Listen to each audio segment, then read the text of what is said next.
معاملہ کمال پر کر دیا ہے کہ آنے والا جب ان سے کلام سنتا ہے یا قیامت تک بعد میں آنے والے جب اس کلام رسول اللہ کو پڑھتے ہیں پھر ساتھ ان کے الفاظ کو بھی پڑھتے ہیں تو بات پوری سمجھ میں آ جاتی ہے، کوئی علمی تشنگی اور پیاس باقی نہیں بچتی۔ بات سمجھ میں آئی؟ تو اب اس کو پورا پڑھیں گے پھر پتہ لگ جائے گا کہ بھی وہ ثواب جو کم ہو گیا ہے وہ اب دوبارہ پھر اس درجے پہ کیسے جائے گا، اس کا حل بھی اس حدیث میں موجود ہے۔ یہ احادیث ہے نسخہ کیمیا، سونا بنانے کا نسخہ اگر دیکھنا تو وہ احادیث ہے، ٹھیک ہے نا جی۔ بندے کو بلکہ صرف سونا نہیں، بندے کو کندن بنا دیتی ہیں۔ اللہ اکبر۔ یہاں تو ولیوں کے بارے میں بزرگوں نے فرما دیا ہے کیا کہ کیمیا پیدا کن از مشتے گلے بوسا زن بر آستانے کاملے۔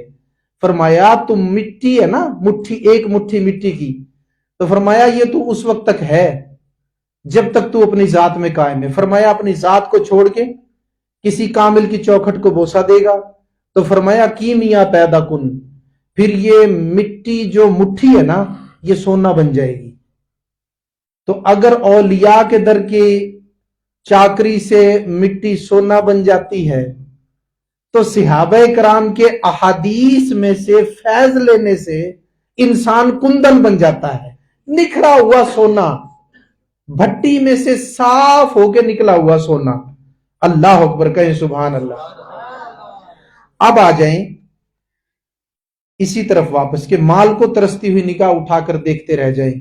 اس سے اگلا نقطہ جو آواز بند ہونے کی وجہ سے رہ گیا تھا وہ یہ ہے کہ فرمایا اور نہ یہ کہ خائن خیانت کرنے کی حالت میں مومن ہو، یعنی جو خیانت کرنے والا ہے نا وہ خیانت کرنے کی حالت میں مومن نہیں ہوتا۔ حدیث پاک میں جو الفاظ ذکر آیا نا وہ الفاظ ہے یغلو، کیا؟ یغلو، حین یغلو وہو مؤمن۔ اب یہ یاد رکھیں کہ یغلو جو ہے نا مطلقاً تو خیانت کے لیے بھی استعمال ہوتا ہے، لیکن کئی جگہ مخصوص معنوں میں اگر یغلو کا لفظ آئے تو وہ مال غنیمت کی خیانت کے زمرے میں آتا ہے، یعنی مال غنیمت اگر ہے اس میں خیانت کرے گا تو وہ مومن نہیں رہتا۔ لیکن فرمانے والے محدثین کرام نے ارشاد فرما دیا کہ یہاں پر یغلو جو فرمایا نا جو عربی لغت کے لحاظ سے جو یعنی کہ مال غنیمت کی خیانت ہے اس کے لیے استعمال ہوتا ہے، تو فرمایا یہاں پر جو فرمایا گیا نا تو مطلقاً خیانت کا فرمایا ہے۔ بعضوں نے اس کو مال غنیمت کی خیانت کے ذکر میں باب میں بھی ذکر کیا، لیکن بعضوں نے مطلقاً خیانت آپ سمجھتے ہیں کوئی بندہ کوئی امانت رکھوائے اس میں سے کچھ حصہ کوئی بندہ نکال لے تو یہ کیا ہے؟ ویسے تو یہ چوری بھی ہے لیکن اس کو نام خیانت کا دیا جاتا ہے، اور خائن بھی خیانت کرتے وقت بالکل ایسا ہی ہے جیسے دوسرے والے شراب پینے والے یا زنا کرنے والے یا چوری یا ڈکیتی کرنے والے، کہ وہ اس وقت مومن نہیں رہتے، تو خیانت کرنے والا بھی مومن نہیں رہتا۔ اب حضرت ابن عباس نے مسلم اور بخاری یہاں تک تو یہ متفقن علیہ روایت ہے خیانت کی بات تک، آگے پھر حضرت ابن عباس کی روایت کے اندر موجود ہے، فرمایا انہوں نے قتل کے جرم کا بھی اس میں اضافہ فرمایا، فرمایا کہ قاتل قتل کرنے کی حالت میں بھی مومن نہیں رہتا۔ اب قتل کے بارے میں یہ سمجھ لیں کہ یہ جو قتل فرمایا گیا نا یہ قتل ہے ظلمن عمدن، کیا؟ ظلمن عمدن، ظلمن یعنی بغیر کسی جائز وجہ کے قتل، اور عمدن جان بوجھ کر ایسا کرنا، وگرنہ اگر جو جرم کرنے والے ہیں ان کو حکومت جب انصاف قائم کرے گی اور قتل کرنے والے کو بھی قتل کرے گی حکومت، تو اب حکومت جو قتل کر رہی ہے یا انتظامیہ جو قتل کر رہی ہے اور اس پہ واقعی اس نے قتل بھی کیا اور وہ ثابت بھی ہو گیا، تو اب قاتل کو اگر قتل کر رہی ہے پھانسی دے کر یا جناب اس کی گردن اڑا کر یا اس کو کسی بھی طریقے سے اس کو ختم کر رہی ہے، اس کو قتل کر رہی ہے، تو اب ایسا قتل تو جرم نہیں ہے نا۔ ساتھ یہ بھی سمجھ لیں کل کو اسی طرح جو میدان جنگ میں کفار مسلمانوں سے جنگ کر رہے ہیں، یہ پہلے بھی میں نے بیان کیا، اور وہ مسلمانوں کو قتل کر رہے ہیں، میدان جنگ میں اترے ہی مسلمانوں کو قتل کرنے کے لیے ہوتے ہیں۔ بھئی میدان جنگ میں آنے کا مقصد کیا ہے کافر کا؟ جب وہ میدان جنگ میں اترتا ہے تو مقصد تو مسلمانوں کو قتل کرنا اور ان کے ملک پر قبضہ کرنے کا ہوتا ہے نا، یا اور کوئی مقصد ہوتا ہے؟ مقصد تو یہی ہے۔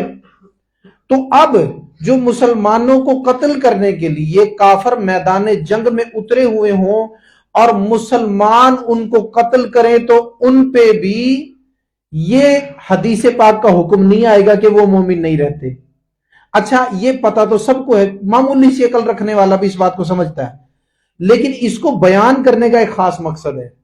مقصد یہ ہے کل کو کوئی غیر مسلم مشکوات شریف کی یہی حدیث اور حضرت ابن عباس کی یہی روایت کہ قاتل قتل کرتے وقت مومن نہیں رہتا اٹھا کر کسی مسلمان کو دکھانا شروع کر دے کہ جی تم بھی تو کافروں کو میدان جنگ میں قتل کرتے، لہذا تم تو اپنے ابن عباس رضی اللہ عنہ کے فرمان کے مطابق تم تو مسلمان نہ رہے، تم تو مومن نہ رہے۔ کچھ بھی کر سکتا ہے، چرب زبانی کرنے والے لوگ بھی تو ہوتے نا، آج نیٹ پہ بیٹھے نہیں احادیث کے ساتھ چرب زبانی، العیاذ باللہ، احادیث کے ساتھ چرب زبانی۔ یہ امت کے ساتھ چرب زبانی نہیں ہے، یہ چرب زبانی کرنے والے جو احادیث کے ساتھ چرب زبانی کرتے ہیں، یہ یاد رکھیں یہ تم امت کے ساتھ چرب زبانی بعد میں کرو، پہلے تم چرب زبانی حدیث کے ساتھ کر رہے ہو۔ نہ اس میں ابن عباس کا حوالہ، نہ اس میں جناب بخاری شریف والے حضرت امام محمد بن اسماعیل بخاری کا حوالہ، کسی کا نہیں، اپنی ہی حدیثیں ہیں، اپنی ہی تفسیریں ہیں، اپنی ہی شرحیں ہیں۔ اپنی شرح کرنے کا حکم کوئی نہیں شریعت میں، شریعت کے دائرے میں رہ کر شرح کا حکم ہوگا۔ شرح جب حدیث کی جائے گی اقوال محدثین پر کی جائے گی، اگر مسائل نکالنے ہیں تو اقوال فقہا پر ہوگی، اس دائرے سے باہر نہیں نکل سکتے۔ اسلام ان لمیٹڈ دین نہیں ہے، اس کی لمٹس بہت واضح ہیں، اور اس کے ساتھ احادیث نے جو لمٹس، جو حدود بیان کی ہیں، قرآن میں تو ہوئے نا حدود اللہ بیان، یہاں میرے آقا علیہ الصلوۃ والسلام کی حدیث میں حدود اللہ کو واضح کر کے بتایا گیا کہ حدیں کون کون سی اور کیا کیا ہیں۔ یہ اللہ کی حدیں نہیں، چوری، زنا، شراب اللہ کی حدیں ہیں نا، تو لہٰذا احادیث کی جو شرح ہوگی اس کو بھی لمٹ کے اندر رہ کے کیا جائے گا، اس میں آپ جہاں مرضی نہیں چل سکتے، آپ کفر میں بھی چلے جائیں گے۔ تو لہٰذا اللہ کا واسطہ اپنی آخرت کی فکر کرو، قرآن و احادیث، خاص طور پر احادیث کے ساتھ یہ تماشے نہ لگاؤ، توبہ کرو اپنے کاموں سے۔ تو اب فرمایا قاتل قتل کرتے وقت، میں نے آپ کو عرض کیا کہ اگر کوئی کافر کہے کہ بھئی تمہارے لوگ بھی تو قتل کرتے ہیں مسلمانوں کو میدان جنگ میں، لہٰذا وہ تو بھئی مومن نہ رہے، تو اس کا جواب آپ کو اس لیے بتا دیا جس کو ویسے تو عام معمولی عقل والا بھی سمجھ سکتا ہے نا، بھئی یعنی یہ قتل کا حکم کس پر ہے، یہ تو سب بچوں کے بھی سمجھ میں آتا ہے، لیکن سمجھایا اس لیے تاکہ کل کو کوئی سوال نہ کر سکے، مسئلہ آپ کے ذہن میں پہلے سے موجود ہو، آپ انہیں بتا سکیں کہ ظلمن اور عمدن جو قتل کرے یہ اس کے لیے ہے، یہ کافروں کو جنگ میں قتل کرنے کے بارے میں نہیں ہے، ان کے بارے میں تو اللہ تبارک و تعالیٰ نے قرآن پاک میں خود آقا علیہ الصلوۃ والسلام کو فرمایا ہے، اے نبی علیہ الصلوۃ والسلام مومنوں کو جنگ کی ترغیب دیجئے، جنگ میں کافروں کو قتل کرنے کی ترغیب دیجئے۔ کیوں کہ قتل ہوتا ہے فتنہ مٹانے کے لیے، یہ والا قتل جو جنگ میں کیا جاتا ہے یہ ہوتا ہے فتنہ مٹانے کے لیے، اسلام بچانے کے لیے، اسلامی ملک کو بچانے کے لیے۔ تو لہٰذا اب کوئی ہندو مشرک جو ہے وہ 65 یا میرے دوستو 71 کے مجاہدین پر یہ فتویٰ فٹ نہیں کر سکتا، نہ کشمیر کے مجاہدین پر یہ فتویٰ فٹ کر سکتا، نہ فلسطین کے مجاہدین پر یہ فتویٰ فٹ کر سکتا کہ جی وہ نعوذ باللہ مومن نہیں رہتے۔ ان کے تو ایمان کا کمال ہے کہ وہ اپنی جانوں کو اللہ کی راہ میں پیش کرنے کے لیے چلے گئے۔ یہ تو مالک کی مرضی ہے نا کہ وہ جو ہے یعنی غازی بن کر لوٹ آئیں،